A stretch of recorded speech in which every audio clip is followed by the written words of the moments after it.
All right, today we're going to be demonstrating the Decaying Candle. It is a ritual I have for offer in my Etsy store, but there's no reason that you can't do this yourself, right? So first things first, what's it for? You got an enemy and you want to wreak some havoc into him. It's pretty simple, right? And how you want to wreak that is going to kind of depend on what your personal goals are, how much animosity you have towards them, and sometimes the way in which you want it done, right? So what do we mean by that? Well, you will start to collect items, things that represent the state that you want to leave them in, basically. So I have some pre-made right here that I made with this mortar and pestle, and look here, pretty finely ground. Not a lot of big chunks. There are some, mostly leaves, things like that. This particular batch has some, let's see, rat feces. It's got some mandrake root in there, quite a bit. It's got some decaying leaves that were rotting. Pretty sure there's some cat feces in there. So generally speaking, not stuff you want to breathe in, which is why we will be covering that too. Because if the stuff's significant enough to want to use it on your enemy, then you probably shouldn't be breathing in it, right? Let's see, what else I got on there? Some graveyard dirt's in there. I've got some wood from Pearl Harbor that probably has a whole bunch of crap in it. You can't eat anything out of Pearl Harbor. So there's a lot of stuff in there that I don't particularly want to touch, and I don't want to inhale. So you can see I've got my glove here, and this is what's going to be touching stuff in there. And when I burn it, I will literally leave the area, which is partially why I have this fan sitting here over here, so I can vent the room out. Because like I said, if it's bad enough that you want them to eat it, I want them to decay from it, then you probably don't want to be breathing in it. So we have 2 candles. This requires 2 candles. You've got your feeder candle, which is what I call this. This is charged and blooded already, just as this sigil for Beelzebub is blooded already. And the reason for that is because I don't want to get strike already on videos for excessive blood and things like that. Do you have to use blood? No, but I do, and I have for years, and I still seem to be doing okay. So what you're going to do though is you're going to use something small, just this little knife I got from Goodwill years ago. Really handy. You can use a screw if you want to, but you got to be careful because these things are only so thick, right? And essentially, you're just going to drill a small hole with it. Just turn it. It doesn't take pressure. It'll do it on its own. And I like to do this inside one of these little pot bases because it's easy to scrape with an old chisel or something like that. You don't have to worry about it. And here I've already done some of the holes for it, but I wanted to show doing them for you guys. You can make them as wide as you want, but I usually stagger them because it kind of weakens the candle, right? And you want to bottom out the side of the candle.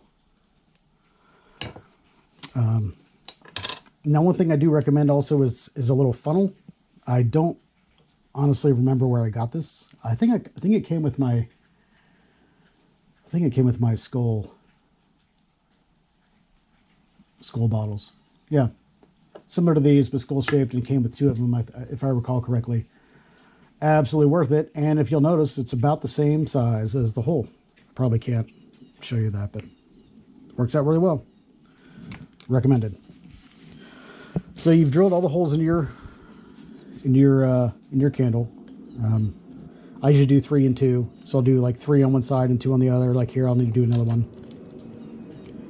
And usually it's staggered, so that way I don't accidentally crack through the candle. And I have done that before. Then you got to take your feeder candle or a different candle, and then kind of put it back together again, or just start a new candle. But usually by the time this has happened, I've already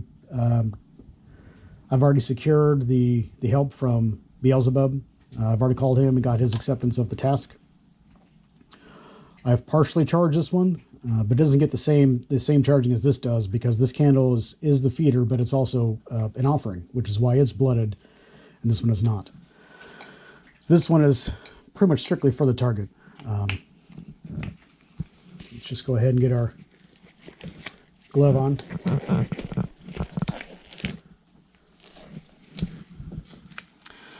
All right, process is pretty simple. You might get bored. Here, I've already got some candles going here, so let me just go ahead and, there, they don't mind, same batch. Okay.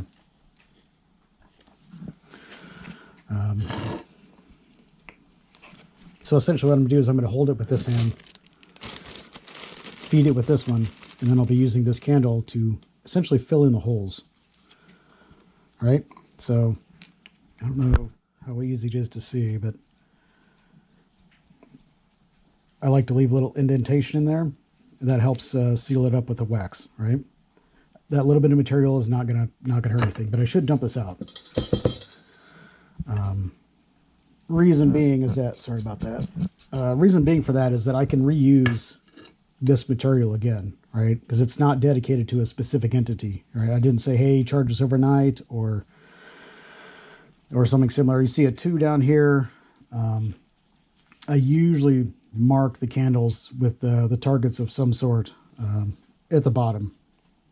So that way if I send pictures of somebody, here, I'll get a pair of tweezers is pretty handy.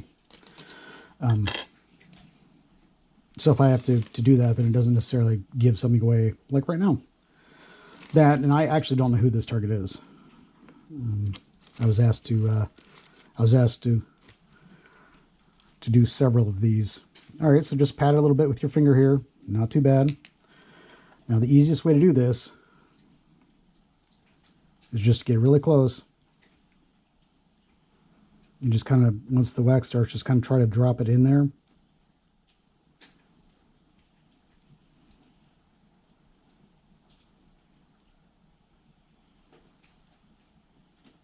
You can, and while it's still warm, you can kind of move it around a little bit to get a better seal.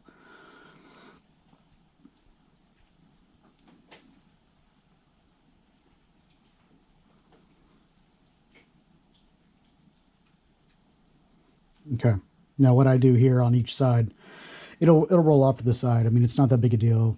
You're still going to find you're still going to get the other holes, and they're going to be fine. Wave it up and down a little bit, just so you can see the shine start to go away. So that way you don't stick it onto the bottom of this thing and then it just kind of pulls off, right? Okay, 3 holes on this side.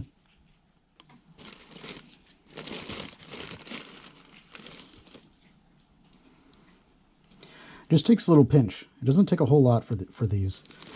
And if I were doing like a 10-inch candle or something like that, then I might use a larger holes, but I'm not going to use too much larger of a holes because I would just do more of them instead. Because really it's about the intent you put in while you were grinding this mix, and this is a generic mix. Yeah, see, this one's having trouble. There we go. It's a generic mix. If I was doing this for, like, I had one special target, a little special somebody, then I might mix it with other stuff. Like if you were having like going after somebody that you maybe had a relationship with or something, and maybe you've got some mementos from that, maybe some flowers or something like that, the little keepsake, you could still crush that up and put that in the Decaying Candle as a way of giving it back in a sort of nasty gram way, right? All right.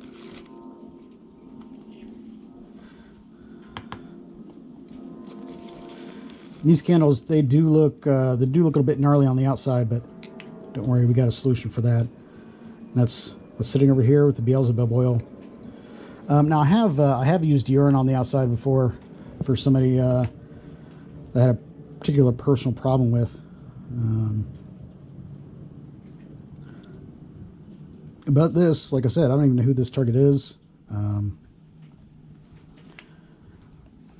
I just checked that it was a valid target. I have entities that I work with that I'll ask. I'll send little feelers out and say, hey, is this a valuable target, a valid target or not? And generally speaking, once you have a relationship with some of these spirits, then see, I can just pick this up and drop it in. You kind of know, like this one, yes, this somehow this is related to some stuff I know about, but this is more to help somebody else rather than to help me.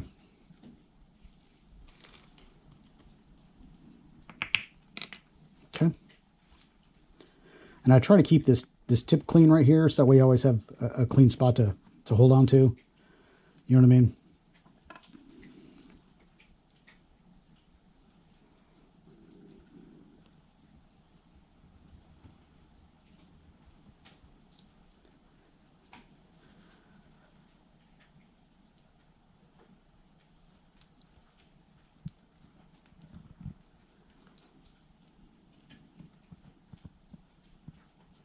Okay.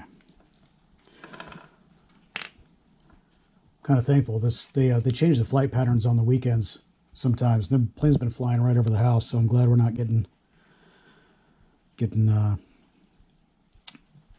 audio bombed by some planes. But as you can see here, let's do a quick check. All of the holes are filled. There we go.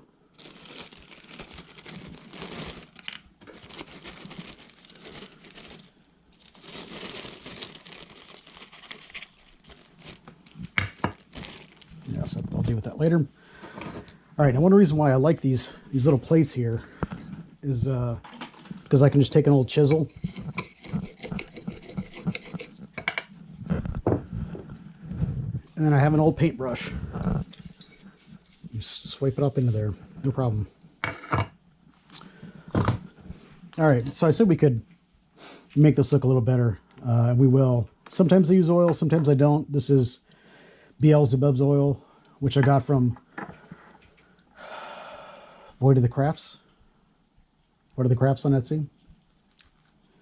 So now, this is not the only candle I've done today. I have several, so I'm going to oil them all now.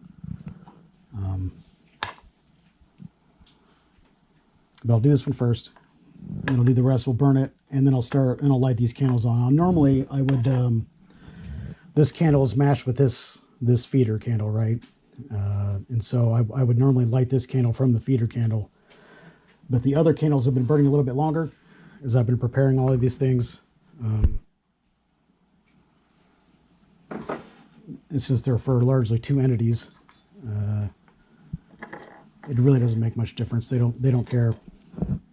So we're going to go ahead and do that.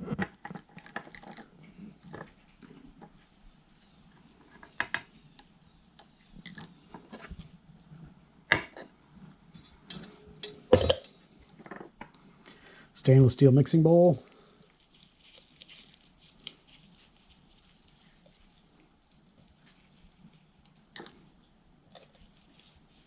Okay. All right.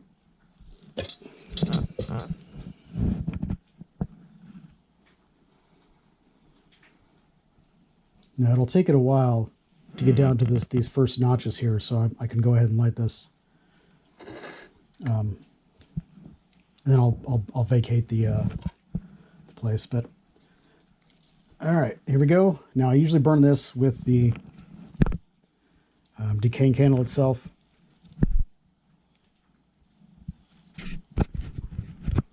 Yeah, I'm a little closer. Sorry.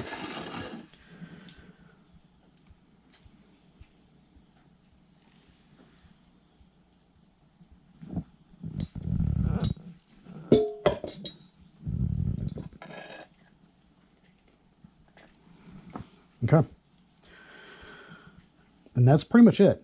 Now I do have a fan over here that I'm going to be turning around, so it's blowing air out and it's pulling air in from two other side windows here, and that's an option that I have, thankfully. It's raining outside. It has been on weekend, so I don't really have another place where I can burn these. I surely don't want to do it inside my house, so you get the idea. That's the Decaying Candle ritual. Pretty simple. It doesn't tell you about the evocation or anything like that because you could probably look that up, right?